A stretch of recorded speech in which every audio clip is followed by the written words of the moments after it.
আসসালামু আলাইকুম। আজকে তোমাদের সাথে আমার জেনারেল ভাইরোলজির ক্লাস শুরু হবে ইনশাআল্লাহ। তো জেনারেল ভাইরোলজিতে আমি একটু কোশ্চেন আনসার ভিত্তিক যদি পড়াতে চাই। শোনা যাচ্ছে কি? আপনি শুরু করতে পারেন, সব দিক দিয়ে পারফেক্ট। শোনা যাচ্ছে আমার কথা? জি ম্যাম, কথা শোনা যাচ্ছে, অডিয়েবল এন্ড আপনি ভিজুয়াবল। আপনি শুরু করে দেন। আচ্ছা, তো জেনারেল ভাইরোলজিতে আমাদের হচ্ছে কিছু টপিক পড়তে হবে। প্রথমেই টপিকগুলো যদি বলি তাহলে হচ্ছে যে আমাদের ভাইরাসটা আসলে কি। প্রথমে আমাদের জানতে হবে ভাইরাস কি, ভাইরাসের স্ট্রাকচারটা কি, ভাইরাসের রেপ্লিকেশন কি, ভাইরাসের রেপ্লিকেশনের স্টেপ গুলি কি কি, ভাইরাস দিয়ে আমাদের কি কি ডিজিজ হচ্ছে মোস্ট কমন, এগুলি মোটামুটি জেনারেল ভাইরোলজি থেকে আমরা পড়বো। তো প্রথমে যদি দেখি যে আমাদের ভাইরাসটা কি। ভাইরাস যদি বলতে চাই তাহলে প্রথমেই বলবো যে ভাইরাস হচ্ছে একটা এসেলুলার অর্গানিজম, অব্লিগেট ইন্ট্রাসেলুলার অর্গানিজম, এবং এটার মেটাবলিক অ্যাক্টিভিটির কোনো মেশিনারিজ নেই। এই জন্য এরা অ্যাসেলুলার এবং অব্লিগেট ইন্ট্রাসেলুলার, যার জন্য এরা কোনো লিভিং সেল ছাড়া এরা কি করতে পারে না, রেপ্লিকেট করতে পারে না। লিভিং সেল ছাড়া রেপ্লিকেট করতে পারে না। তো এই সবগুলি কথাই ডেফিনেশনের মধ্যে চলে আসতে হবে। যদি আমরা ডেফিনেশনটা দেখি, viruses may be defined as acellular organism whose genome consists of nucleic acid and which obligately replicate inside host cells using host metabolic machinery to different extent to form a pool of component which assemble into particles called virions. ভাইরাসটা হচ্ছে plural number, আর singular নাম্বারে বলা হচ্ছে এটাকে ভিরিয়ন্স। আমরা যদি ডেফিনেশনটা অন্যভাবে দেই, এটাও করা যায় যে smallest obligate intracellular microbe possessing one type of nucleic acid in the genome encased in a shell of protein capsid. তাহলে ভাইরাসটা কি হচ্ছে? ভাইরাসটা হচ্ছে অব্লিগেট ইন্ট্রাসেলুলার এবং হচ্ছে যে কেন অব্লিগেট ইন্ট্রাসেলুলার? কারণ এর নিজস্ব কোনো মেশিনারিজ নেই। লিভিং সেলে হোস্ট সেলের মেশিনারিজ গুলি সে ইউটিলাইজ করে সে প্রোটিন সিনথেসিস করবে, রেপ্লিকেট করবে। তার নিজস্ব কোনো মেশিনারিজ নেই এবং সে একাই বেঁচে থাকতে পারে না, যার জন্য তাকে অবশ্যই অন্য একটা সেলের উপর ডিপেন্ড করতে হয়। সেজন্য আমরা বলছি এটাকে অব্লিগেট ইন্ট্রাসেলুলার। আর অ্যাসেলুলার বলা হচ্ছে কেন? কারণ এটা হচ্ছে তোমার একটা সেলের যে স্ট্রাকচার থাকে, সেল মেমব্রেন থাকে, অর্গানালিস থাকে, মাইটোকন্ড্রিয়া থাকে, নিজস্ব মেশিনারিজ থাকে, সে নিজে নিজে রেপ্লিকেট করতে পারে, এরকম কোনো কিছুই তার নেই। তার স্ট্রাকচারে শুধুমাত্র একটা নিউক্লিক অ্যাসিড থাকে। সেই নিউক্লিক অ্যাসিডটা আইদার ডিএনএ হতে পারে অথবা আরএনএ হতে পারে। দুইটা একসঙ্গে কখনোই থাকবে না, হয় ডিএনএ থাকবে অথবা আরএনএ থাকবে, যার জন্য এটাকে আমরা বলছি অ্যাসেলুলার। আর সবচেয়ে যেটা প্রোটেকশন দিচ্ছে এটাকে, সেটা হচ্ছে এই যে নিউক্লিক অ্যাসিড জেনোমটা, এটার বাইরে দিয়ে একটা প্রোটেকটিভ কোট থাকছে, সেটাকে আমরা বলছি ক্যাপসিড। প্রোটেকটিভ একটা প্রোটিন কোট থাকছে, সেটাকে আমরা বলছি ক্যাপসিড। তাহলে যদি আমাদের ভাইরাসের ডেফিনেশন জিজ্ঞেস করা হয় তাহলে আমরা আনসারটা বলবো এরকম ভাবে যে smallest obligate intracellular microbe possessing one type of nucleic acid genome encased in a shell of protein capsid. ভাইরাসের সাইজ যদি আমরা দেখি, আমরা যদি আরবিসি কে একটা স্ট্যান্ডার্ড হিসেবে ধরবি, আরবিসি সাইজটা হচ্ছে তোমার 2500 ন্যানোমিটার। 2500 ন্যানোমিটার। তাহলে একটা আরবিসির সাইজ হচ্ছে 2500 ন্যানোমিটার। তাহলে এই আরবিসির সাথে আমি যদি একটা ব্যাকটেরিয়াকে কম্পেয়ার করি, তাহলে ব্যাকটেরিয়ার সাইজটা কত হচ্ছে? ইজিলি গিয়ে একটা ইকোলাইয়ের যদি সাইজটা দেখি তাহলে এটা হচ্ছে অ্যাবাউট 750 ন্যানোমিটার। সেই ইকোলাই ব্যাকটেরিয়ার যে মাইটোকন্ড্রিয়া আছে বা রাইবোজোমস আছে, সেগুলির সাইজ হচ্ছে 25 ন্যানোমিটার। তাহলে একটা ভাইরাসের সাইজ কত? ভাইরাসের সাইজ হচ্ছে তোমার 20 থেকে 200 ন্যানোমিটার। 20 থেকে 200 ন্যানোমিটার মানে একটা ইকোলাইয়ের যে রাইবোজোম আছে তার প্রায় সমান সমান সাইজ। একটা ফাস্ট ভাইরাসের সাইজ হচ্ছে তোমার 24 ন্যানোমিটার। তাহলে ছবিটাতে দেখো আমরা দেখতে পাচ্ছি কিরকম একটা আরবিসি, তার সাথে কম্পেয়ার করেছি আমরা একটা এস্কেরিসিয়া কোলাই ব্যাকটেরিয়াকে। সেই ব্যাকটেরিয়ার পাশে একটা ভাইরাস রাখা আছে এবং সবচেয়ে বড় ভাইরাস যেটা যেটা লাইট মাইক্রোস্কোপে দেখা যায় সেটার সাইজ হচ্ছে 300 ন্যানোমিটার, স্মল পক্স ভাইরাস। এছাড়া ভাইরাসগুলি কিন্তু খুবই ছোট এবং একটা সেলুলার অর্গানিজম এবং অ্যাসেলুলার অর্গানিজম দুটাকে যদি আমরা কম্পেয়ার করি তাহলে কি দেখা যাবে? সেলুলার অর্গানিজমের মধ্যে তোমার থাকছে হচ্ছে আর্কিয়া, ব্যাকটেরিয়া, ইউক্যারিয়া, আর অ্যাসেলুলারের মধ্যে শুধুমাত্র একটাই থাকবে, সেটা হচ্ছে ভাইরাস। ইলেকট্রন মাইক্রোস্কোপ ছাড়া ভাইরাস দেখা যায় না। আমরা ল্যাবে ইউজুয়ালি যে মাইক্রোস্কোপ গুলি ইউজ করি সেগুলি হচ্ছে লাইট মাইক্রোস্কোপ এরকম ইলেকট্রন মাইক্রোস্কোপ ছাড়া ভাইরাস দেখা যায় না। এবং এই ভাইরাসটা ইলেকট্রন মাইক্রোস্কোপে দেখা হয় রিসার্চ পারপাসে। ইউজুয়ালি ল্যাবরেটরি ডায়াগনোসিসে আমরা ইলেকট্রন মাইক্রোস্কোপটা ইউজ করি না। তো প্রথমে আমাকে ভাইবা বোর্ডে জিজ্ঞেস করবে মোস্ট কমন কিছু ভাইরাল ডিজিজের নাম বলো। তাহলে মোস্ট কমন ভাইরাল ডিজিজ গুলি আমরা যখন বলবো তখন আমরা মোস্ট কমন গুলিই বলবো। এবং কমনের পাশাপাশি আরেকটা জিনিস মাথায় রাখতে হবে, যেই ভাইরাসের নামগুলি আমি ভাইবা বোর্ডে প্লেস করব সেই ভাইরাসগুলি সম্পর্কে আমাকে ডিটেলস পড়ে আসতে হবে। তাহলে কি হচ্ছে, কথাটা দাঁড়াচ্ছে মোস্ট কমন, এবং আমার মাথায় রাখতে হবে এই যেই ভাইরাসগুলি আমি বলছি সেই ভাইরাসগুলি সম্পর্কে আমাকে ভাই ভালো পারতে হবে। তাহলে কি মোস্ট কমন ভাইরাসগুলি যদি বলি যে influenza virus, rota virus, rabies, HIV, hepatitis, যেগুলি হচ্ছে মোস্ট কমন। একটা ভাইরাস একটা সেল থেকে কি কি ভাবে ডিফার করা যায়, একটা ভাইরাসকে একটা সেল থেকে কি কি ভাবে ডিফার করা যায়। যদি আমরা দেখি যে virus usually has only a single type of nucleic acid serving as its genetic material. This can be single or double-stranded DNA or RNA. Virus contain no enzymes of energy metabolism that cannot make ATP, যেটা আমরা একটু আগে বলে আসলাম। Viruses do not encode sufficient enzymatic machinery to synthesize their component macromolecules, specifically no protein synthesis machinery. একটা ভাইরাসের শুধুমাত্র একটা single type of nucleic acid থাকবে, সেটা ডিএনএ হতে পারে অথবা আরএনএ হতে পারে, সিঙ্গেল স্ট্র্যান্ড হতে পারে অথবা ডবল স্ট্র্যান্ড হতে পারে। সেই ভাইরাসের কোনো এনজাইম নেই, এনার্জি মেটাবলিজম করার জন্য কোনো এনজাইম নেই, যার জন্য সে কোনো এটিপি তৈরি করতে পারে না। ভাইরাসের সাফিসিয়েন্ট এনজাইমেটিক মেশিনারিজ নেই, যার জন্য সে কি করতে পারে না, কোনো ম্যাক্রোমোলিকুলস গুলা সে কোনো কিছু সিনথেসিস করতে পারে না।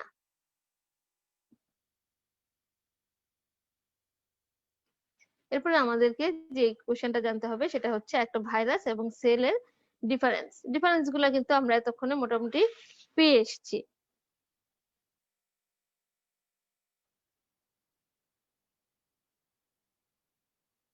ডিফারেন্স গুলা আমরা এতক্ষণে পেয়ে আসছি। যেমন ভাইরাসটা হচ্ছে একটা inert macromolecules outside of the cell but become active inside cell. সে যখন একটা লিভিং সেলের ভিতরে যাবে তখনই সে অ্যাক্টিভ হয়ে যাবে। আর সেলের কি থাকবে, মেটাবোলাইজ থাকবে অফ দেয়ার ওন, তাদের নিজস্ব মেটাবোলাইজ মেশিনারি সবকিছু থাকবে। এবং ভাইরাসটা কি হবে, do not divide or grow, সে ভাগও হবে না গ্রো হবে না, কিন্তু সেলটা হচ্ছে ডিভাইড হবে গ্রো হবে। যেহেতু ভাইরাসের নিজস্ব কোনো মেশিনারিজ নেই, সে একা কিছু করতে পারছে না, সেই জন্য তার ডিভাইডেশনের কোনো প্রয়োজন নাই। ভাইরাসটা অ্যাসেলুলার, সেল হচ্ছে একটা cellular. Virus obligate intracellular parasite, আর সেলগুলি হচ্ছে most free living. Virus contain করছে either DNA or RNA, cell contain করছে বোথ ডিএনএ এন্ড আরএনএ। ভাইরাসের জেনোমটা কিরকম হতে পারে, double stranded DNA, single stranded DNA, single stranded RNA, double stranded RNA, যে কোনো একটা টাইপ সে ক্যারি করবে। আর সেলের ক্ষেত্রে জেনোমটা থাকবে all time double stranded DNA. এটাকে ইলেকট্রন মাইক্রোস্কোপে দেখা যায় এবং এর সাইজটা হচ্ছে range from 10 nanometre to 400 nanometre, 10 nanometre to 400 nanometre. আর একটা সেলের সাইজ কিরকম হতে পারে, 200 ন্যানোমিটার থেকে 12 সেন্টিমিটার ইন ডায়ামিটার হতে পারে।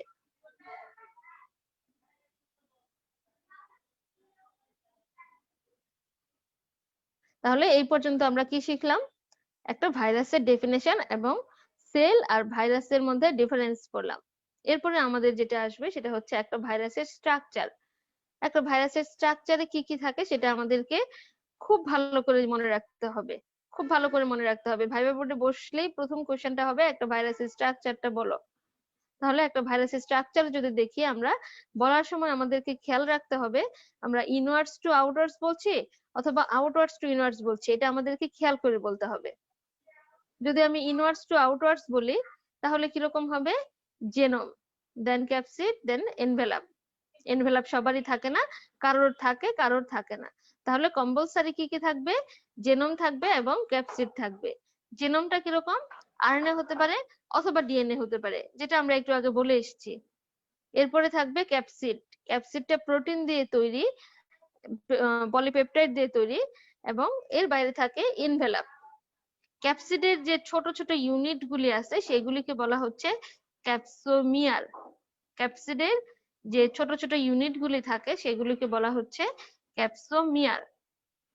তারপরে আসি আমরা এনভেলাপ। এনভেলাপটা হচ্ছে লাইপোপ্রোটিন দিয়ে তৈরি। সেই লাইপোপ্রোটিনের লিপিড পোর্শনটুকু আসছে হোস্ট সেল থেকে।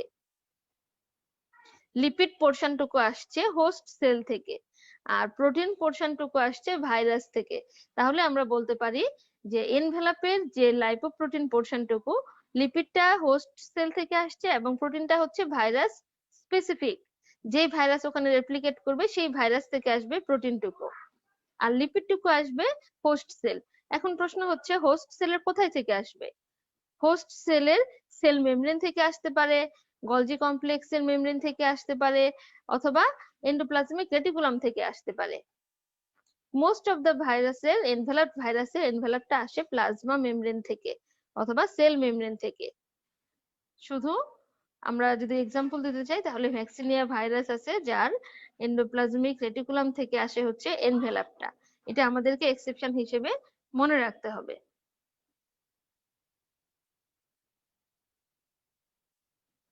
একটা ভাইরাসের বেসিক স্ট্রাকচার যদি আমরা দেখি তাহলে কিরকম হবে? DNA or RNA plus capsid protein, দুটো মিলে তৈরি হচ্ছে নিউক্লিয় ক্যাপসিড। এইটুকু যে ভাইরাসের থাকবে সেই ভাইরাসটাকে আমরা বলছি নেকেড ভাইরাস। সেই ভাইরাসটাকে আমরা বলছি নেকেড ভাইরাস। এরপরে নিউক্লিয় ক্যাপসিড, তার সাথে যখন লিপিড মেমব্রেন বা গ্লাইকোপ্রোটিন সহ অ্যাড হচ্ছে তখন সেটাকে আমরা বলছি এনভেলপড ভাইরাস। তখন সেটাকে আমরা বলছি এনভেলপড ভাইরাস। তাহলে ভাইরাস এনভেলপের উপর ভিত্তি করে হলো নেকেড ভাইরাস আর এনভেলপড ভাইরাস, দুই রকমের ভাইরাস হলো। তাহলে ভাইরাসের স্ট্রাকচার যদি আমি দেখি, ইনওয়ার্ডস টু আউটওয়ার্ডস কি বলবো? জেনোম, দেন ক্যাপসিড, দেন এনভেলপ। এনভেলপটা সবারই থাকে না, যাদের থাকে তাদেরকে আমরা বলছি এনভেলপড ভাইরাস, আর যাদের এনভেলপটা থাকে না তাদেরকে আমরা বলছি নন এনভেলপ অর নেকেড ভাইরাস।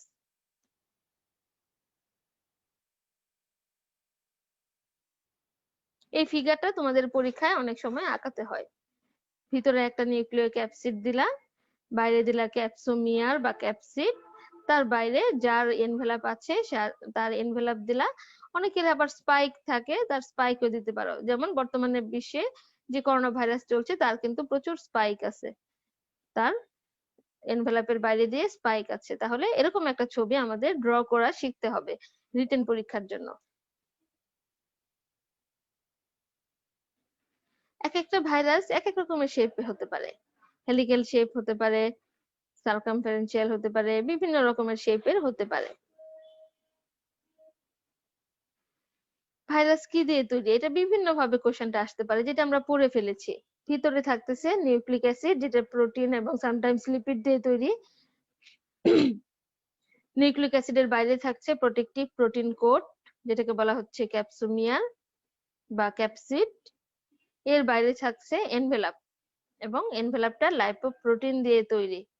লিপিডটা আসছে হোস্ট সেল থেকে এবং প্রোটিনটা আসছে ভাইরাস থেকে। এরপরে ভাইবা বোর্ডে যে কোশ্চেনটা আমাদের করা হবে সেটা হচ্ছে যে ফাংশন, ক্যাপসিডের ফাংশন কি, জেনোমের ফাংশন কি, এনভেলাপের ফাংশন কি, এই সবগুলো আমাদেরকে জিজ্ঞেস করা হবে। তো যদি প্রথমে জিজ্ঞেস করি যে জেনোমের ফাংশনটা কি? জেনোমের ফাংশনটা কি? এটা হচ্ছে replication and propagation of progeny. Replication and propagation of progeny, এটা আমরা সবাই জানি। ক্যাপসিড, ক্যাপসিডটা হচ্ছে protein of internal genome and integral proteins. প্রোটিনটার প্রোটিন কোডের একটা স্পেশাল কাজ আছে, সেটা হলো এর হোস্ট সেলের রিসেপ্টরের সাথে বাইন্ড করে। হোস্ট সেলের রিসেপ্টরের সাথে বাইন্ড করে এবং সবচেয়ে বেশি ইম্পর্ট্যান্ট যেটা, সেটা হচ্ছে এটা অ্যান্টিজেনিক হিসেবে ল্যাব ডায়াগনোসিসে আমাকে হেল্প করে। এটা অ্যান্টিজেনিক হিসেবে ল্যাব ডায়াগনোসিসে আমাকে হেল্প করে। অ্যান্টিজেনিক হিসেবে ল্যাব ডায়াগনোসিসে আমাকে হেল্প করে। তাহলে ক্যাপসিডটা আমরা কি কি জানলাম ক্যাপসিড থেকে? এটা হচ্ছে প্রোটিন কোড দিয়ে তৈরি, এটা হোস্ট সেলের রিসেপ্টর হিসেবে বাইন্ড করে, এটা ভাইরাসের জন্য ভালো। আর আমাদের জন্য কি কাজ করছে? আমাদের জন্য আমরা যেটা কাজ করছি সেটা হচ্ছে ল্যাব ডায়াগনোসিসে হেল্প করছে। সে একটা অ্যান্টিজেনিক ম্যাটেরিয়াল হিসেবে কাজ করে এবং সে হচ্ছে অ্যান্টিজেনিক। তাহলে ক্যাপসিড দুইটা কাজ করছে, একটা হচ্ছে হোস্ট সেলের রিসেপ্টরের সাথে বাইন্ড করবে ভাইরাসকে, এটা ভাইরাসের জন্য ভালো। আর আমাদের জন্য কি ভালো? সেটা হচ্ছে আমরা ল্যাব ডায়াগনোসিস করতে পারছি, সে অ্যান্টিজেনিক হিসেবে কাজ করছে। তাহলে জেনোম এবং ক্যাপসিড হয়ে গেল। এরপরে থাকে আমাদের এনভেলাপ। এনভেলাপটা হচ্ছে কি কি দিচ্ছে? প্রোটেকশন দিচ্ছে, এটা আমরা সবাই জানি প্রোটেকশন দিচ্ছে। ক্যাপসিডও কিন্তু প্রোটেকশন দিচ্ছিল, ক্যাপসিডও প্রোটেকশন দিচ্ছিল, এনভেলাপও প্রোটেকশন দিচ্ছে। তবে এনভেলাপটা হচ্ছে ইনস্টেবিলিটি ইন এনভায়রনমেন্ট। এনভায়রনমেন্টে আল্ট্রাভায়োলেট রেডিয়েশন, হিট, ড্রাইনেস যা যা থাকে সবকিছুর জন্য সে ইনস্টেবল, কারণ হচ্ছে সে লাইপোপ্রোটিন দিয়ে তৈরি। এবং সে কি করছে? Support and connection with capsid by matrix protein. সে ম্যাট্রিক্স প্রোটিন দিয়ে ক্যাপসিডের সাথে একটা সাপোর্ট দিচ্ছে এবং কানেকশন দিচ্ছে। possesses glycoprotein molecule of virus gene sequence. Virus যে জিন সিকোয়েন্সের যে আছে সেখানে গ্লাইকোপ্রোটিন মলিকিউলসটাকে সে প্রসেস করছে এবং যেটা করছে সে ফিকো ওরাল রুটে ট্রান্সমিশন হতে দিচ্ছে না। ফিকো ওরাল রুটে ট্রান্সমিশন হতে দিচ্ছে না। বর্তমানে যে করোনা ভাইরাসটা আমাদের প্যান্ডেমিক হয়ে গিয়েছে, সেই করোনা ভাইরাসটাকে আমরা যদি দেখি যে সেও কিন্তু একটা এনভেলাপড ভাইরাস। তাহলে যদি আমরা দেখি যে এনভেলাপড ভাইরাসটা কি দিয়ে তৈরি? লিপিড এবং প্রোটিন। লিপিড মানে হচ্ছে তেল। তাহলে এই লিপিডটা কি হচ্ছে? হিট, আল্ট্রাভায়োলেট রেডিয়েশন, ড্রাইনেস এই সবগুলিতে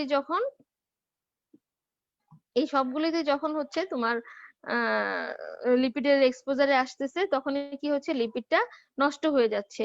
সাবানের কন্টাক্টে যখন আসতেছে, সোপের কন্টাক্টে, তখন কি হচ্ছে? এই লিপিডটা তোমার ওয়াশ আউট হয়ে যাচ্ছে। ওয়াশ আউট হয়ে যাওয়ার ফলে কি হচ্ছে? ভাইরাসের এনভেলাপটা নষ্ট হয়ে যাচ্ছে এবং ভাইরাসটা মরে যাচ্ছে। এই জন্য এটাকে বলা হচ্ছে, এনভেলাপটা হচ্ছে ইনস্টেবিলিটি ইন এনভায়রনমেন্ট, যার জন্য ফিকো ওরাল রুটে এটা ট্রান্সমিট হতে পারে না। ফিকো ওরাল রুটে ট্রান্সমিট হতে পারে না। তাহলে এই ভাইরাসটা কোন রুটে ট্রান্সমিট হচ্ছে? ক্লোজ কন্টাক্ট অথবা রেসপিরেটরি ড্রপলেটস। ক্লোজ কন্টাক্ট অথবা রেসপিরেটরি ড্রপলেটস, যেটা আমরা বর্তমানে করোনা ভাইরাসের ক্ষেত্রে দেখতে পাচ্ছি। তাহলে ইনভেলপের ক্ষেত্রে আমরা কি শিখলাম? ইনভেলপটা হচ্ছে কি কাজ করছে? ভাইরাসের ক্ষেত্রে প্রোটেকশন দিচ্ছে। Support and connection with capsid by matrix protein. Support দিচ্ছে, possesses glycoprotein molecule of virus gene sequence। এই তিনটা কাজ করছে। আর আমার কি কাজ করছে? সেটা হচ্ছে ইনস্টেবিলিটি ইন এনভায়রনমেন্ট।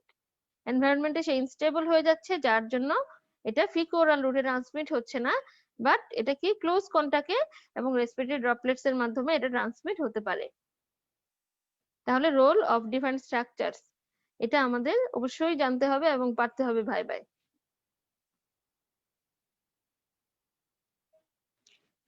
ভাইরাস গুলি বিভিন্ন শেপে হতে পারে, যেমন হেলিক্যাল শেপ হতে পারে, পলিহেড্রাল হতে পারে, স্ফেরিক্যাল হতে পারে, ব্যাকটেরিওফাজ হতে পারে, যেটা আমরা ছোটবেলায় টিটোফাজ হিসেবে পড়ে এসেছি। বিভিন্ন শেপের হতে পারে। এখানে কিছু ছবি দেওয়া আছে, কিছু ডায়াগ্রামেটিক ছবি এবং কিছু ইলেকট্রন মাইক্রোগ্রাফের ছবি দেওয়া আছে। ছবিগুলা তোমরা একটু খেয়াল করে দেখো।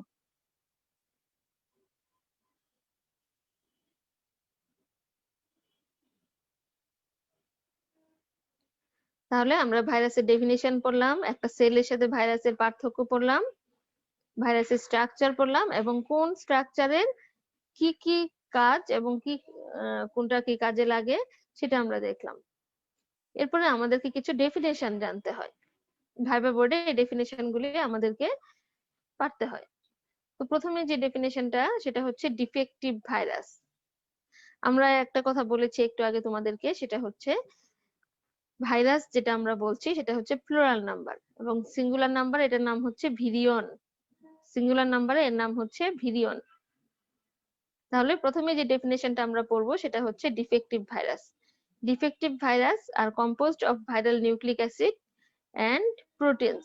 ভাইরাল নিউক্লিক অ্যাসিড থাকছে, প্রোটিন থাকছে, but cannot replicate without a helper virus. আমরা জানি যে ভাইরাসগুলি অন্য একটা লিভিং সেলের হেল্প ছাড়া রেপ্লিকেট করতে পারে না, কিন্তু এখানে দেখছি ডিফেক্টিভ ভাইরাসটা একটা লিভিং সেল তো লাগবেই, তার সাথে আরেকটা ভাইরাস লাগবে, আরো একটা ভাইরাস লাগবে, একটা হেল্পার ভাইরাস লাগবে, আর না হলে সে রেপ্লিকেট করতে পারবে না। এটা কারণ হিসেবে কি বলা হচ্ছে? এটা কারণ হিসেবে বলা হচ্ছে যে usually have a mutation or deletion of a part of their genome. তার জেনোমের কোনো একটা পার্ট মিউটেশন হয়ে আছে অথবা ডিলেশন হয়ে আছে, যার জন্য সে অন্য একটা ভাইরাসের হেল্প ছাড়া রেপ্লিকেট করতে পারবে না। যেমন হচ্ছে হেপাটাইটিস ডি ভাইরাস। যদি কোনো সেলে হেপাটাইটিস বি ভাইরাস না থাকে, তাহলে ডি ভাইরাস যদি একা ইনফেক্ট করে তাহলে সে রেপ্লিকেট করতে পারবে না, ডিজিজ তৈরি করতে পারবে না। যতক্ষণ পর্যন্ত ওই লিভিং সেল মানে হেপাটোসাইটের ভিতরে হেপাটাইটিস বি এবং ডি দুইটা ভাইরাস যখন একসঙ্গে থাকবে তখনই ডি ভাইরাসটা রেপ্লিকেট করতে পারবে, আদারওয়াইজ ডি ভাইরাসটা রেপ্লিকেট করতে পারবে না। এটাকে আমরা বলছি ডিফেক্টিভ ভাইরাস। তাহলে defective virus are composed of viral nucleic acid and protein. Nucleic অ্যাসিডও থাকবে, প্রোটিনও থাকবে, বাট যে জেনোম বা নিউক্লিক অ্যাসিড যেটা থাকছে তার কোনো একটা পোর্শন হয় মিউটেশন হয়ে আছে অথবা ডিলেশন হয়ে আছে, যার জন্য সে অন্য একটা হেল্পিং ভাইরাসের হেল্প ছাড়া সে রেপ্লিকেট করতে পারবে না। এটাকে আমরা বলছি ডিফেক্টিভ ভাইরাস। তাহলে কি হলো ডিফেক্টিভ ভাইরাসটা? Defective virus are composed of viral nucleic acid and protein but cannot replicate without a helper virus. Defective viruses usually have a mutation or a deletion of part of their genome. Example কি বললাম? Hepatitis D virus. Example হচ্ছে hepatitis D virus. হেপাটোসাইটে যদি hepatitis B virus না থাকে তাহলে D virus এটা replicate করতে পারবে না। এরপরে pseudo virion. Pseudo means false, pseudo means false, virions তো সিঙ্গুলার নাম্বার, তাহলে ফলস ভাইরাস যেটাকে আমরা বলি এটা কি থাকছে? সে কন্টেইন করছে host cell DNA instead of viral DNA. Viral DNA contain না করে সে কি করছে? সে হোস্ট সেল ডিএনএ কন্টেইন করছে, এই জন্য তাকে আমরা বলছি সিউডো ভিরিয়ন। এটা আমাদের কোনো ক্ষতি করছে না। এরপরে আসে ভিরিওর্স। Virions consist of single molecule of circular RNA without a protein coat or envelope. Single molecule of circular RNA থাকবে without a protein coat or envelope. শুধুমাত্র একটা single molecule of circular RNA থাকবে, এছাড়া অন্য কিছুই থাকবে না। আমরা স্ট্রাকচারে বলে এসেছিলাম কি নিউক্লিক অ্যাসিড জেনোম থাকবে, তার বাইরে ক্যাপসিড থাকবে, তার বাইরে এনভেলপ থাকবে, কিন্তু এই ভিরিওর্স এর ক্ষেত্রে শুধুমাত্র single molecule of circular RNA থাকবে, অন্য কিছুই থাকবে না। এটাকে আমরা বলছি ভিরিওর্স। তাহলে ভিরিওর্সটা কি হলো? এইখানে শুধুমাত্র single molecule of circular RNA থাকবে, কোনো প্রোটিন কোড, ক্যাপসিড, এনভেলাপ কোনো কিছুই থাকবে না, সেটাকে আমরা বলছি ভিরিওর্স।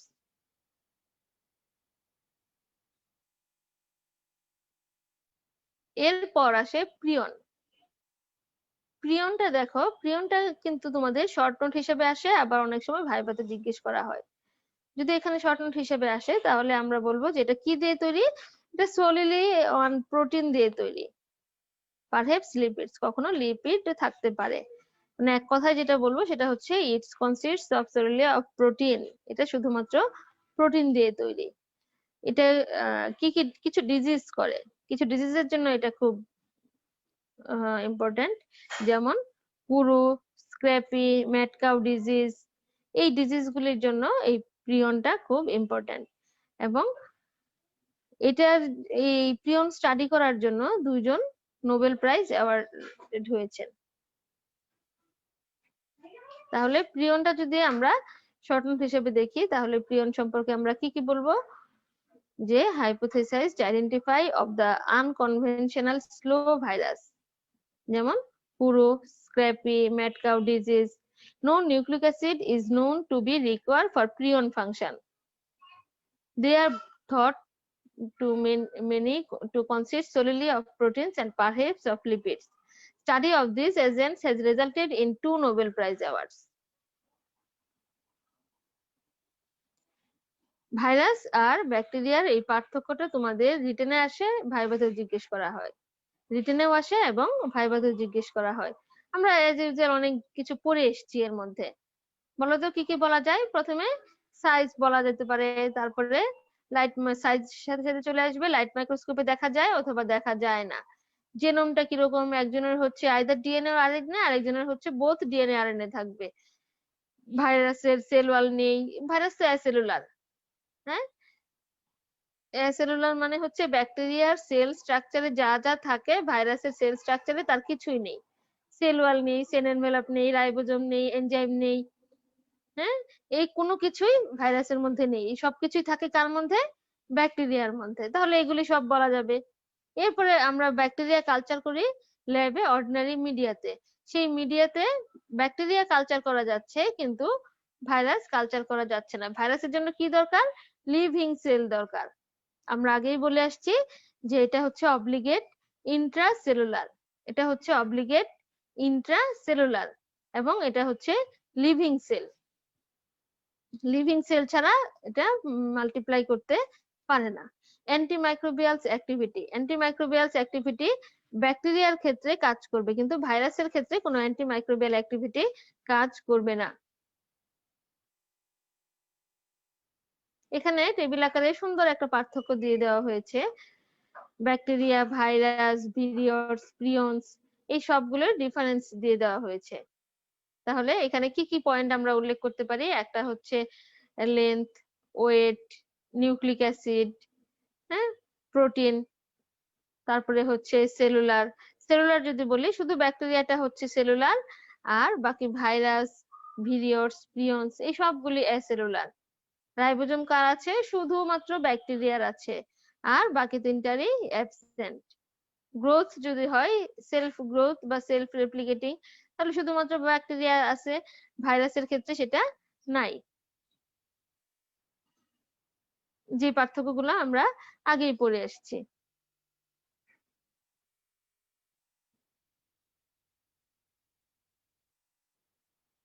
আচ্ছা, ভিরিয়স আর ভাইরাস এই দুটার মধ্যে ডিফারেন্সটা কি? ভিরিয়স আর ভাইরাস এই দুটার মধ্যে ডিফারেন্স কি? Viroids are smaller than virus, may not have power of reproduction. আর জেনোমটা থাকতেছে কিরকম? Single standard RNA without any capsid or envelope.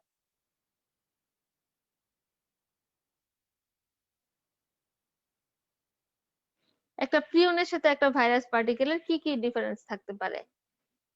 প্রিয়ন্সটা হচ্ছে কি host cell encoded solely protein, infectious হতে পারে, relatively resistant to proteolysis and ultraviolet radiation light, filamentous appearance in electron microscope, induce no antibody and no inflammation. এটা কোনো antibody তৈরি করে না, inflammation করতে পারে না। এটা কার ক্ষেত্রে বলছি আমরা? প্রিয়নের ক্ষেত্রে বলছি। Pathogenic as alter cell membrane permeability, এটা কিভাবে প্যাথোজেনিক হচ্ছে? সেল মেমব্রেন পারমিয়াবিলিটিটাকে অল্টার করে দিচ্ছে। নরমাল সেলেও পিআরপি জিন থাকতে পারে ফর প্রিয়ন্স। প্রিয়ন্সের জন্য নরমাল সেলেও পিআরপি জিন থাকতে পারে। আর প্রিয়ন্সটা কি কি ডিজিজ করে? Creutzfeldt Jakob disease, kuru disease, fatal familial insomnia, Alpers syndrome, অনেকগুলা ডিজিজ সে করতে পারে। এগুলিকে আমরা বলি স্লো ভাইরাল ডিজিজ।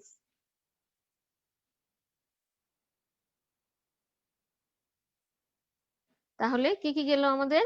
ভাইরাসের ডেফিনেশন গেল, স্ট্রাকচার গেল, কিছু ডেফিনেশন গেল, ভিরিয়স, ডিফেক্টিভ ভাইরাস, সিউডোভিরিয়ন, প্রিয়ন্স। এরপরে আমরা কিছু পার্থক্য পরে আসলাম, এবার আমাদের আসতে হবে lab diagnosis. Lab diagnosis of viral disease. প্রথমে আমাদেরকে প্রিন্সিপালটা জানতে হবে। প্রিন্সিপাল যদি বলি তাহলে কি বলবো, যে এটা হচ্ছে মোস্টলি সেরোলজিক্যাল টেস্টের উপর ডিপেন্ডেন্ট। ভাইরাসের ল্যাব ডায়াগনোসিসটা মোস্টলি সেরোলজিক্যাল টেস্টের উপর ডিপেন্ডেন্ট। এখানে কিন্তু আমরা আইসোলেশন আইডেন্টিফিকেশন করতে পারি না। আমরা ব্যাকটেরিয়ার ক্ষেত্রে যেরকম isolation identification by culture media করে এসেছি, এখানে সেটা করা যাবে না। তারপরে আরেকটা হচ্ছে এখানে লাইট মাইক্রোস্কোপে দেখা যাবে না। ইনক্লুশন বডি ছাড়া ভাইরাসগুলি লাইট মাইক্রোস্কোপে দেখা যাবে না। তাহলে ভাইরাস দেখতে হবে ইলেকট্রন মাইক্রোস্কোপে। আমরা ব্যাকটেরিয়ার ক্ষেত্রে কালচার দেখে এসেছি, কিন্তু এখানে ভাইরাসের ক্ষেত্রে আমরা কালচার করতে পারি, সেটা হচ্ছে লাইভ সেলে কালচার করতে হবে এবং সেটা করা হয় কি রিসার্চ পারপাসে। সেটা করা হচ্ছে অনলি রিসার্চ পারপাসে। তাহলে এই এতগুলো জিনিস মাথায় নিয়ে আমাকে প্রিন্সিপালটা গোছাতে হবে। তাহলে প্রিন্সিপালে আমরা কি কি বলবো? Virtually all viral diseases are diagnosed by serological test for antibody against the virus. In few cases, antigens are also detected. IgM indicates recent infection, and if facilities not available, rising titer for IgG is also helpful. Electron microscopy is also done in reference lab. Cell culture is done for research purpose. Nucleic acid based technique are used in special cases. তাহলে এটা হচ্ছে আমাদের principal. আমরা যে serological টেস্টের কথা বললাম, সবগুলি ভাইরাস আমরা সেরোলজিক্যাল টেস্টের মাধ্যমে ডায়াগনোসিস করি। সবগুলি ভাইরাস আমরা ডায়াগনোসিস করি সেরোলজিক্যাল টেস্টের মাধ্যমে। এখানে আমাদের মনে রাখতে হবে, শুধু পরীক্ষায় পাশের জন্য না, সারা জীবনের প্র্যাকটিসের জন্য আমাদের মনে রাখতে হবে, সেটা হচ্ছে কি সবগুলি ভাইরাস আমরা ডায়াগনোসিস করি অ্যান্টিবডি ডিটেকশন করে, এক্সেপ্ট রোটাভাইরাস, এইচআইভি, হেপাটাইটিস, এই তিনটার ক্ষেত্রে আমরা অ্যান্টিজেন ডিটেকশন করি। রোটাভাইরাস একটা অ্যাকিউট ইনফেকশন করছে এবং তখন যদি আমরা স্টুলটা নিয়ে টেস্ট করি তখন দেখা যাবে যে স্টুল থেকে রোটাভাইরাল অ্যান্টিজেনটা আমরা ডিটেকশন করতে পারছি। যতক্ষণে রোটাভাইরাল ডায়রিয়া দিয়ে অ্যান্টিবডি অ্যাপিয়ার করার জন্য আমি ওয়েট করব, ততদিনে পেশেন্ট মরে যাবে। হ্যাঁ, তাহলে ওয়েট করা যাবে না। রোটাভাইরাসের ক্ষেত্রে স্টুল নিব, সেখান থেকে আমরা অ্যান্টিজেন ডিটেকশন করব। এরপরে বললাম কি এইচআইভির ক্ষেত্রেও আমরা সেলের যে P24 অ্যান্টিজেন, সেখানেও কিন্তু আমরা অ্যান্টিজেন ডিটেকশন করছি। তোমরা এটা পড়েছো, এখন শুধু একটু মিলিয়ে নাও। আমরা P24 অ্যান্টিজেন ডিটেকশন করি। আর হেপাটাইটিস বি ভাইরাসের ক্ষেত্রে hepatitis B viral surface antigen detection করি। আর যতগুলি ভাইরাস তোমরা পড়বে, এরপরে প্র্যাকটিস করবে, সবার ক্ষেত্রে আমরা কি করছি? অ্যান্টিবডি ডিটেকশন করছি। তাহলে প্রিন্সিপালটা যদি আমরা আবারও খেয়াল করো সবাই। Virtually all viral diseases are diagnosed by serological test for antibody against the virus. In few cases, antigens are also detected. IgM indicates recent infection, and if facilities not available, rising titer for IgG is also helpful. Electron microscopy is also done in reference lab. Cell culture is done for research purpose. Nucleic acid techniques are used in special cases. তাহলে এই প্রিন্সিপালটা আমাকে অবশ্যই মনে রাখতে হবে। এরপরের স্টেপটা কি? Specimen collection. আমরা জানি কি যে সেরোলজিক্যাল টেস্টের ক্ষেত্রে আমরা যে সিরাম থেকে নিতে পারি অথবা যে কোনো বডি ফ্লুইড থেকে আমরা নিতে পারি। সিরাম থেকে নিতে পারি সেরোলজিক্যাল টেস্ট, আর যদি ইমিউনোলজিক্যাল টেস্ট বলি তাহলে যে কোনো বডি ফ্লুইড থেকে নিতে পারি।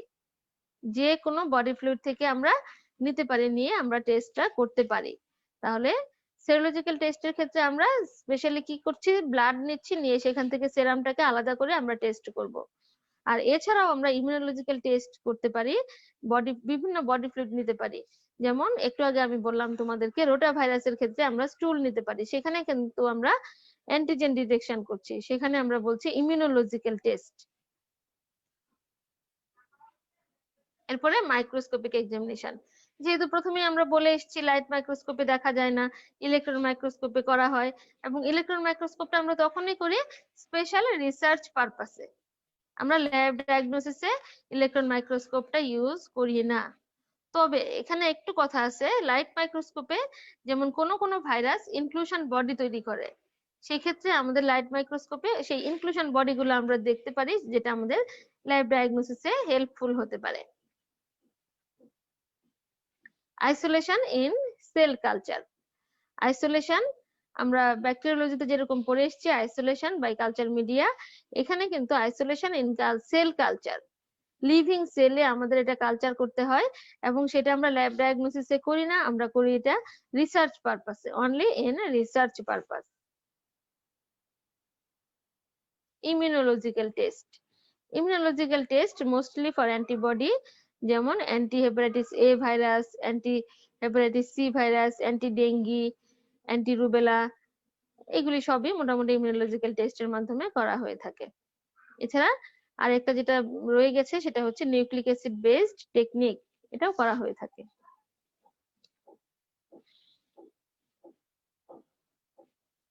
তাহলে ভাইরাল ডিজিজের ল্যাব ডায়াগনোসিসের ক্ষেত্রে আমরা কি পড়লাম?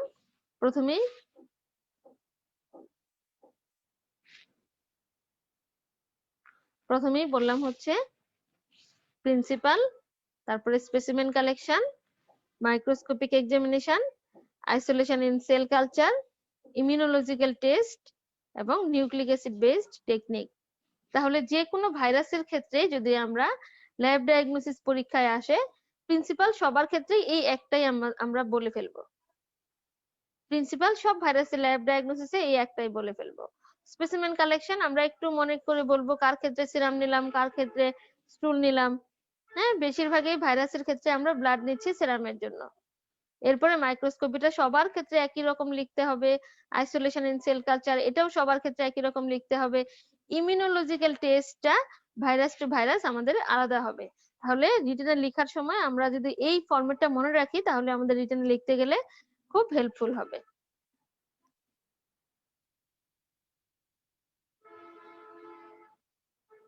আচ্ছা, তাহলে আমরা ল্যাব ডায়াগনোসিসে দেখে আসলাম ভাইরাস কালচার, ভাইরাস কোথায় কোথায় কালচার করা হয়ে থাকে। Cultivation of viruses is complex and includes 3 common methods. কি কি? একটা হচ্ছে chicken egg culture, cell culture, animal inoculation. Chicken egg culture যেটা হচ্ছে এমব্রায়োনেটেড এগে সেল কালচারটা করতে হবে। এমব্রায়োনেটেড এগে, যেই একটা এমব্রায়ো ফর্ম করবে সেরকম একটা এগের মধ্যে আমরা যদি ভাইরাসটা দেই, দিয়ে কালচার করি, তাহলে যেই এগের মধ্যে এমব্রায়োটা বড় হতে থাকবে, আস্তে আস্তে তার শরীরের মধ্যে ভাইরাসটাও রেপ্লিকেট করতে থাকবে, এবং সেই ভাইরাসটাকে নিয়ে আমরা স্টাডি করতে পারবো। স্টাডি করলে এরকম একটা এমব্রায়োনেটেড এগে যদি আমরা ভাইরাসটাকে কালচার করি, কালচার করার পরে আমরা এরকম একটা লাইট মাইক্রোস্কোপে সাইটোপ্যাথিক ইফেক্ট দেখতে পাবো। লাইট মাইক্রোস্কোপে এরকম একটা সাইটোপ্যাথিক ইফেক্ট আমরা দেখতে পাবো। এছাড়াও করা যায় সেল কালচার, অ্যানিমেল ইনোকুলেশন, হেলা সেল লাইন কালচার করা যায়, মাঙ্কি কিডনি সেল কালচার করা যায়। এই সবগুলি মোটামুটি আমরা ভাইরাস কালচারের জন্য ব্যবহার করে থাকি। তবে সবগুলি হয় রিসার্চ পারপাসে, নট ল্যাবরেটরি ডায়াগনোসিস।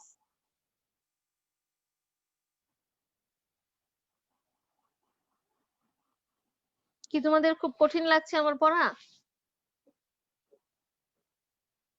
পড়াটা কি খুব কঠিন হয়ে যাচ্ছে?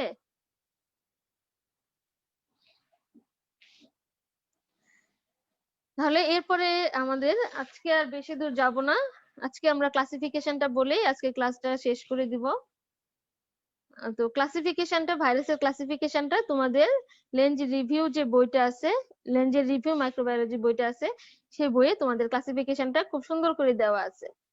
এখান থেকে তোমাদের যদি ক্লাসিফিকেশনটা দেখতে হয়, তাহলে বিভিন্ন ভাবে ভাইরাসটাকে ক্লাসিফাই করা যায়। যেমন নিউক্লিক অ্যাসিড জেনোম অনুযায়ী হয় আরএনএ হতে পারে অথবা ডিএনএ হতে পারে। Strand of nucleic acid, strand of nucleic acid সেটা সিঙ্গেল স্ট্র্যান্ড হতে পারে, ডবল স্ট্র্যান্ড হতে পারে। প্রেজেন্স অফ এনভেলাপ, এনভেলাপের প্রেজেন্স অনুযায়ী এনভেলাপড ভাইরাস, নন এনভেলাপড ভাইরাস। এরপরে ক্যারেক্টার অফ নিউক্লিক অ্যাসিড, সেটা কি পজিটিভ স্ট্র্যান্ড হবে অথবা নেগেটিভ স্ট্র্যান্ড হবে, সেটার উপর ভিত্তি করেও কিন্তু ভাইরাসটাকে ক্লাসিফাই করা যায়। আরেকটা ক্লাসিফাই করা যায় সিমেট্রি অফ জেনোম, ইকোসাহেড্রাল, হেলিকেল, কোনটা কোন শেপের হতে পারে সেই অনুযায়ীও কিন্তু ভাইরাসকে ক্লাসিফাই করা যায়।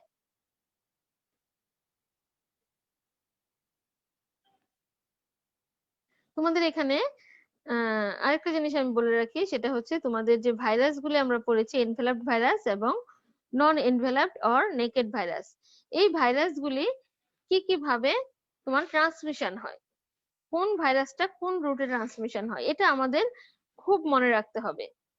এটা মুখস্থ করার কোনো কিছু না, এটা আমাদেরকে একটা জিনিস বুঝতে হবে। খুব ভালো করে খেয়াল করো সবাই, নেকেড ভাইরাস এবং এনভেলাপড ভাইরাস কোনটা কোন রুটে ট্রান্সমিশন হয়। তাহলে নেকেড ভাইরাসটার কি আছে, নিউক্লিক অ্যাসিড জেনোম আছে এবং ক্যাপসিড আছে।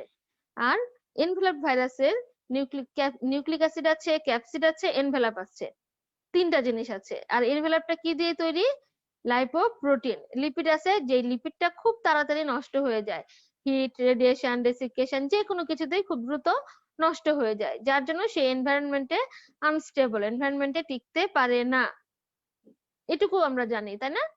তাহলে দেখো, যেগুলি হচ্ছে নেকেড ভাইরাস বা নন এনভেলপড ভাইরাস, তারা হচ্ছে শুধুমাত্র প্রোটিন ক্যাপসিড কোড দিয়ে তৈরি এবং বাইরের কোডটাকেই ক্যাপসিড। প্রোটিনটা কিন্তু খুব শক্ত স্ট্রাকচার, সে কিন্তু হিট, আলট্রাভায়োলেট রেডিয়েশন, ডিটারজেন্ট, এগুলো কোনো কিছুতেই ডেস্ট্রয় হচ্ছে না। সে হাতে, টেবিলে, ইনএনিমেট অবজেক্টে সব জায়গায় লেগে থাকছে এবং হাত দিয়ে কোনো মতে কন্টামিনেশন হয়ে ফিকোরাল রুটে গিয়ে সে ট্রান্সমিশন হচ্ছে এবং ডিজিজ তৈরি করছে। আর এনভেলপড ভাইরাস গুলি যেহেতু সে এনভায়রনমেন্টে টিকে থাকতে পারছে না, সে ট্রান্সমিট হচ্ছে কিভাবে, ক্লোজ কন্ট্যাক্টে। এখন ক্লোজ কন্ট্যাক্টের মধ্যে কি কি হতে পারে, সেক্সুয়াল রুট হতে পারে, প্যারেন্টাল হতে পারে, অর্গান ট্রান্সপ্লান্টেশন হতে পারে, রেসপিরেটরি ড্রপলেটস এর মাধ্যমে হতে পারে, এইগুলিতে যাচ্ছে হচ্ছে এনভেলপড ভাইরাস। এখন তুমি পরীক্ষায় ভুলে গেলে হেপাটাইটিস এ ভাইরাস কোন রুটে ট্রান্সমিশন হয়, পরীক্ষায় তুমি ভুলে গেলে হেপাটাইটিস এ ভাইরাস কোন রুটে ট্রান্সমিশন হয়। তুমি এখন মনে করো হেপাটাইটিস এ ভাইরাস কিরকম ভাইরাস, নেকেড ভাইরাস না এনভেলপড ভাইরাস? তোমার মনে আছে যে হেপাটাইটিস এ ভাইরাস হচ্ছে একটা নেকেড ভাইরাস, যেহেতু নেকেড ভাইরাস সেহেতু ফিকোরাল রুটে ট্রান্সমিশন হচ্ছে। এখন তুমি পরীক্ষার হলে ভুলে গিয়েছো হেপাটাইটিস বি ভাইরাস এনভেলপড না নন এনভেলপড। এখন তুমি মনে করো হেপাটাইটিস বি ভাইরাসটা কোন রুটে ট্রান্সমিশন হচ্ছে, সেক্সুয়াল রুটে, প্যারেন্টাল রুটে। হ্যাঁ, তাহলে কি হচ্ছে, কি হবে, এটা আলটিমেটলি এনভেলপড ভাইরাস হবে।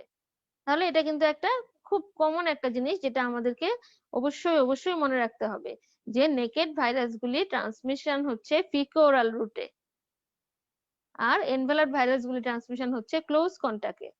কারণ সে তার যে লিপিড এনভেলপ যেটা আছে সেই এনভেলপের জন্য সে এনভায়রনমেন্টে স্টেবল হতে পারে না। আমরা নেক্সট ক্লাসে ইনশাল্লাহ ক্লাস রেপ্লিকেশন পড়বো, রেপ্লিকেশনের ডিটেলস পড়বো ইনশাল্লাহ। তাহলে আজকের ক্লাসে আমরা কি কি পড়লাম যদি একটু সামারি করি। আমরা প্রথমেই পড়েছি ভাইরাস কি, ভাইরাসকে কেন অ্যাসেলুলার বলা হচ্ছে, কেন ভাইরাস একা রেপ্লিকেট করতে পারে না, হ্যাঁ, এগুলি আমরা বলেছি। এরপরে বলেছি যে ভাইরাসের সাইজটা কিরকম, ভাইরাসের শেপ কিরকম হতে পারে, ভাইরাসকে কেন অ্যাসেলুলার বলা হচ্ছে, ভাইরাসটা ইলেকট্রন মাইক্রোস্কোপে দেখা যায়, লাইট মাইক্রোস্কোপে কেন দেখা যায় না, এটা আমরা বলেছি। এরপরে আমরা বলেছি কমন ভাইরাল ডিজিজ এর কথা বলেছি।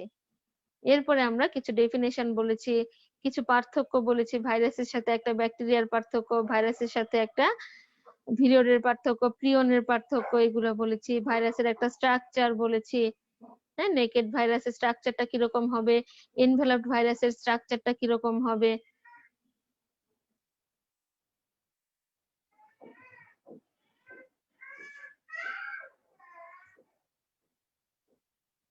এবং সবশেষে আমি তোমাদেরকে যেটা বললাম সেটা হচ্ছে একটা ভাইরাসের ক্লাসিফিকেশন বললাম। আর কি বললাম, একটা নেকেড ভাইরাস এবং এনভেলপড ভাইরাস কোনটা কোন রুটে ট্রান্সমিশন হয়, এটা কিন্তু অবশ্যই অবশ্যই অবশ্যই মনে রাখতে হবে। ঠিক আছে প্রিয় ছাত্রছাত্রীরা, আজকে আমাদের ক্লাস এ পর্যন্তই।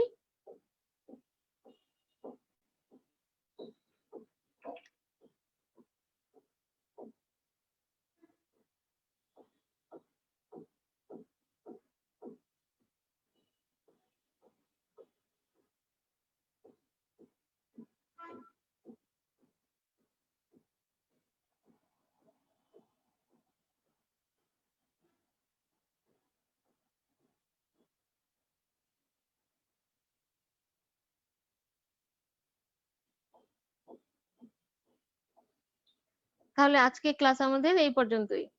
আসসালামু আলাইকুম।